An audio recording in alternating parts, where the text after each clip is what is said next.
नमस्कार बच्चों। तो आइए हम शुरू करते हैं इकाई 1 हमारा पर्यावरण। ये हमारी कविता है। इससे पहली वीडियो में मैंने आपको बताया था कि इस कविता का गायन कैसे करते हैं, कैसे इसे गाते हैं।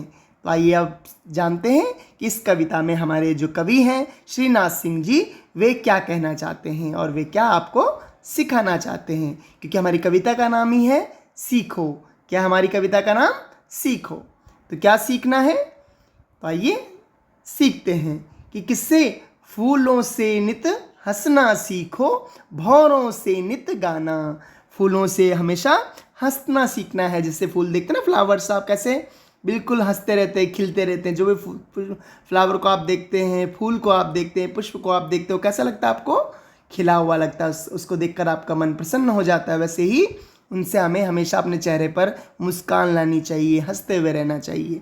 और भौरों से नित गाना। भौरे होते हैं ना, तो भौरे क्या करते हैं? बिन बिन बिन बिन गुनगुनाते रहते हैं, हमेशा गाते रहते हैं कुछ ना कुछ। तो उनसे हमें गाना सीखना है कि हम भी अपने जीवन में, ज़िंदगी में कुछ ना कुछ गाते रहें, कुछ ना कुछ गुनगुनाते रहें।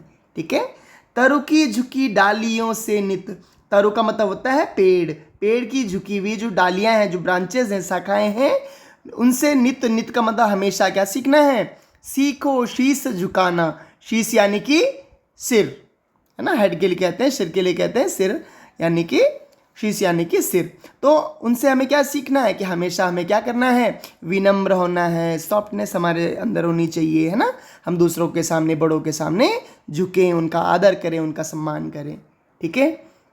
उसके बाद दूसरी पंक्ति हमें क्या बता रही है कि सीख हवा के झोंकों से लो कोमल भाव बहाना। देखो, हवा जब चलती है हमारे चारों तरफ, हमेशा हवा चलती रहती है, और कितनी प्यारी हवा चलती है, कितनी हमें अच्छी लगती है। आप तूफान को छोड़ दें तो हमें कितनी अच्छी लगती है इसकी झोंके, उसके जो ठंडी ठंडी हवा आती है, हमें बिना कष्ट दिए वो आगे चली जाती है। तो ऐसे कोमल भाव बहाना, हमारे जो भाव, हमारे जो फीलिंग्स होनी चाहिए, वैसी ही हवा के जैसे होनी चाहिए।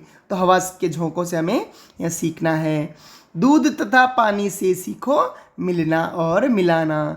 दूध और पानी से हमने क्या सीखना है? मिलना और मिलाना। माना एक गिलास दूध रखा है, उसमें तो आधा गिलास पानी डाल दीजिए, तो आप ढूंढ नहीं पाएंगे कहाँ दूध है कहाँ पानी। दोनों आपस में बहुत अच्छी तरह मिल जाते हैं। मिलते हैं, नहीं मिलते हैं?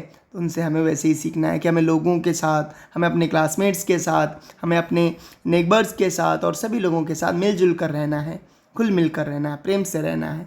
ठीक है। इसके बाद सूरज की किरणों से सीखो जगना और जगाना। सूरज की किरणों से क्या सीखना है? जगना और जगाना। जगना और जगाना यानी कि सूरज जब भी सुबह उदय होता है तो लोग सोकर उठते हैं, नहीं उठते हैं? तो लोग तो उठे ना उठे, लेकिन जानवर जो होते हैं, पशु पक्षी जो होते हैं, वो सूरज की किरण से उठ जाते हैं। उनसे हमें सीखना है कि जगना भी है, खुद भी उठना है। क्योंकि सूरज हमारी नज़र में तो उठ ही रहा है ना, जब वो सुबह सुबह आता है तो क्या उठ कर आता है और दूसरों को भी उठाता है। तो वैसे ही हमें भी जगना है, हमें भी बहुत चीज़ों के बारे में पता होना चाहिए और दूसरों को भी बताना है। लता और पेड़ों से सीखो सबको गले लगाना। लता और पेड़, देखिए आपने, पेड़ सभी को अपने ऊपर बैठा लेते हैं, चाहे कोई भी पशु पक्षी आते हैं, कुछ भी आते हैं। और लता, जो बेल होती हैं, वो लताएं क्या होती है, उस पर लिपट जाती है पेड़ पर। तो सबको गले लगाना हमें लता और पेड़ों से सीखना चाहिए। होता है ना, पेड़ों पर पूरी लताएं घूम जाती हैं। उसके बाद किससे सीखना है? तो दीपक से क्या करना है? दीपक से सीखो जितना हो सके अंधेरा हरना। दीपक से सीखो। दीपक क्या करता है? जब भी हम घर में दिया जलाते हैं, दीपक जलाते हैं, लाइट जलाते हैं, बल्ब जलाते हैं, तो क्या करती है? सबका क्या करता है? अंधेरा को हर लेता है, सारा अंधेरा को अपने अंदर समाहित कर लेता है। ठीक है। और वहाँ उजाला ही उजाला कर देता है। ऐसे हमें उससे सीखना है कि हमें क्या करना है? दूसरों की ज़िंदगी में, दूसरों की लाइफ में क्या करना है? उजाला करना है, अच्छा करना है दूसरों के लिए। पृथ्वी से सीखो प्राणी की सच्ची सेवा करना। और पृथ्वी को हम धरती माँ कहते हैं ना, पृथ्वी माँ कहते हैं।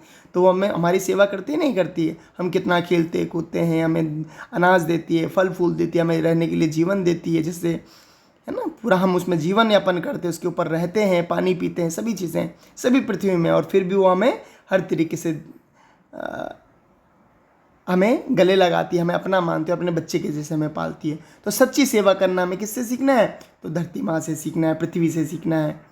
और लास्ट में कवि कह रहे हैं श्रीनाथ सिंह जी कि जलधारा से सीखो आगे जीवन पथ पर बढ़ना। पथ का मतलब होता है रास्ता। जलधारा यानी जो पानी की धारा निकलती है, पानी की जो धारा निकलते हैं, जैसे आप पानी छोड़ते हैं या नदी का कोई बांध को ऊपर किया जाता है जहाँ पर बैराज वगैरह होता है, तो पानी क्या करता है, आगे बढ़ता है, आगे बढ़ता है, आगे बढ़ता है। वैसे हमें जीवन में आगे बढ़ते रहना चाहिए, अपनी ज़िंदगी में हमेशा कुछ ना कुछ नया करना चाहिए। जैसे आप बढ़ रहे हैं ना, कभी पहली कक्षा, दूसरी कक्षा, तीसरी कक्षा, ऐसे ही आप आगे बढ़ते रहना चाहिए। और धुएं से सीखो हरदम ऊंचे ही पर चढ़ना। और धुएं से क्या सीखना है, कभी भी देखा है आप घर में कुछ जलाते हैं, आग जलाते हैं या कोई चीज़, जब धुआं उठता है तो कहाँ जाता है, नीचे बैठता है क्या पृथ्वी में, नहीं, वो हमेशा ऊपर की ओर उड़ता है। तो उससे हमें क्या सीखना है, हमेशा अपनी ज़िंदगी में ऊपर उठना है। चाहे 1 कदम 2 कदम उठो, चाहे 1 नंबर 2 नंबर 10 नंबर 50 नंबर उठो, लेकिन हमेशा क्या करना है, हर बार ऊपर उठना है, ऊपर उठना है, ऊपर उठना है। और जैसे हम ऊपर उठते जाएंगे तो हम ऊपर पहुंचते जाएंगे। जैसे हम सीढ़ियों में 1 2 3 4 5 6 पूरी करते हैं, 7 पूरी करते हैं, 10 पूरी करते हैं और फिर हम दूसरे फ्लोर पर पहुंच जाते हैं। फिर हम 10 पूरी करते हैं, हम तीसरे फ्लोर पर पहुंच जाते हैं। ठीक है, तो ऐसे ही हमें कवि कह रहे हैं कि हमें क्या करना है, इस प्रकृति से, इस नेचर से हमें सीखना है। ये कविता हमारी किस पर आधारित है, तो पर्यावरण पर आधारित है, एनवायरनमेंट पर आधारित है। हमारे चारों तरफ आपको जो चीज़ें दिखाई देती हैं वे सभी के सभी हमें क्या करती है बच्चों, कुछ ना कुछ सिखाती हैं। तो वैसे हमेशा हमें दूसरों से सीखते रहना है। ठीक है, आगे सभी को समझ में है।